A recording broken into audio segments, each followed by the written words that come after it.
If you want to continue to follow our adventure, click subscribe. So you don't miss anything, click the bell notification. We have finally left Florida. We've been in Florida for, I don't know, 2 months now. You know, going from campground to campground. We helped Dad put the roof on his house, so he let us stay there for almost a month. We also did some camper repairs while we were in Florida. I'm pretty excited. Seems like the first time that we're really going to get to go and explore in our adventure without life getting in the way. Now, I say that life has gotten in the way for the 2 years that we've been trying to do this adventure. This time we're really going to try to stick with the plan. We've got at least a 2 to 3 month plan already. We're gonna stay here in Mississippi. Then we're gonna go into Texas and probably stay, I don't know, four weeks in Texas, northern Texas, and then into I think New Mexico, and then finally Arizona. We're gonna go see the North Rim, Grand Canyon. That's not the national park, it's the national forest. So we're pretty excited. I'm really excited. I wanted to see the Grand Canyon for forever. I mean, even back when I was in the Navy, I had tried to make plans to go to the Grand Canyon. I just never have been successful at going. So now we're a Nomad. I figured, oh yeah, we'll go right to the Grand Canyon. And nope, couldn't do it. We've traveled 350 miles today. So I thought I'd go through some of the things that you got to do to prepare just for that 350 mile trip. Some things that you may not think about. That the thing is when you start to head out, you don't always know exactly what they're going to have available in the area that you're going to go. You never know. The car might break down, you might not make it, all these little things. But when you're heading into an area you've never been to, you want to have everything you need. So the day before I leave, there's several things I do to prepare. If I'm at a campground that has water, what I will do is I will filter, Berkey Filter. Now my Berkey Filter, I've talked about my Berkey Filter a lot.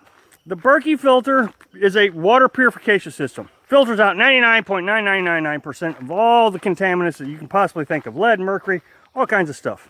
I filter out a 5-gallon jug, and then I have a whole bag full, I can't even tell you, 16 water bottles, and I get all those filled up with clean drinking water. Right now I'm talking about coming from an area that had water to an area that doesn't have water, because that does change a little bit if you are leaving an area that didn't have water. But I don't always know if the area that is supposed to have water that we're going to has water. There's been many times we've got there and the water just didn't work. As a matter of fact, we got here and they had 3 spigots. And I walked to the first spigot and it didn't turn on. I thought, well, here we don't have any water. Got to the second spigot, didn't turn on.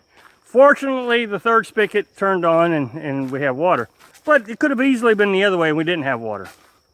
Getting thick in this trail. Wow. So I filter all the water. I also take a bucket of non-drinking water, just so we got some water in case something goes wrong again. We don't have water available. Now, the thing you got to think about is we're getting ready to travel about 350 miles with all that water weight. Water is very heavy. It's 8 pounds a gallon. So I got 80 pounds of water. Now, the day before, I also go through the truck to make sure it's ready to go. This is very important. Yesterday, I actually noticed that I had a little bit of silicone releasing on me. I've just done the repair to the truck. I'm still working out all the bugs on that. And I just had a little piece of silicone that popped up on me. So I wanted to get that repaired before. And then I checked the oil, checked the air filters, all these little things, everything I can check. Remember, we've been sitting there for 2 weeks now, and the truck hasn't started. Another thing I check is the tire pressures. Now my truck has a display, tells me what the pressures are, so I just check with the key. But I also have a air pump that I can plug into the cigarette lighter of the pickup truck. Now, as winter approaches, you're going to be more likely to have to put air into the tire, and as summer approaches, you're more likely going to have to release some air pressure. Now, here's the one I always forget, and so leaving on a weekend is a really bad idea, is I have to call my bank to let them know that I am going to a different state. If I purchase something from a different state and I didn't tell them, they freeze my card up. This is really bad on a weekend. So I got to remember on a weekday to call them. Well, sure enough, I did forget to call them when we left today. You know, right before I left Florida, I remembered to call them. And this has happened to me before.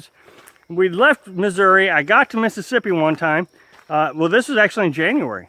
And I changed the oil on the truck, and they said my card was declined. Called them up, and they said, oh yeah, you know, we had an out-of-state purchase. So that's something you're going to have to discuss with your bank to make sure that if you leave state, that you got your finances, because that is an absolute nightmare. You know, you have no way to access money. People aren't going to take a check from out of state. I always carry an extra credit card. I don't like credit. I don't want to be in debt. But I do carry a credit card just in case something like that happens. This is something we do. It is a pain. It really is a pain. But as we're leaving the campground to come to Mississippi, this morning we stopped to get groceries.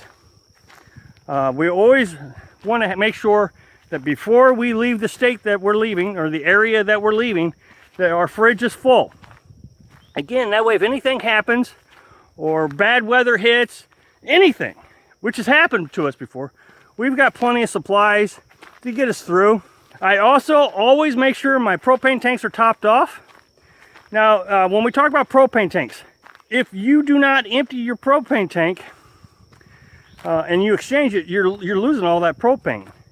So always take it to like a tractor supply company or anybody that will refill them, and they'll refill them. It's a lot cheaper when you take it to refill instead of exchange.